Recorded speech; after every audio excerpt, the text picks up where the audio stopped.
ایک بار ایک بداوی اپنے اونٹ کے ساتھ مدینہ آیا۔ اس نے اونٹ کو مسجد نبوی کے باہر باندھ دیا، لیکن جب وہ واپس آیا تو اس کا اونٹ غائب تھا۔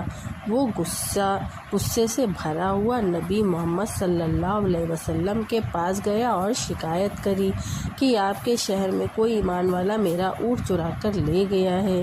صحابہ نے یہ سنا تو ان کو بہت برا لگا، لیکن نبی محمد صلی اللہ علیہ وسلم نے مسکرا کر کہا، غصے میں بھی سچ بولو لیکن عزت کے ساتھ۔ پھر نبی محمد صلی اللہ علیہ وسلم نے لوگوں سے پوچھنا شروع کر دیا اور کچھ دیر بعد اس کا اونٹ مل گیا۔ نبی محمد صلی اللہ علیہ وسلم نے اونٹ اس کو واپس کر دیا اور اس سے کہا، غصہ انسان کا امتحان ہے، جو اس وقت اپنے لفظ سنبھال لے اللہ اس کا درجہ بلند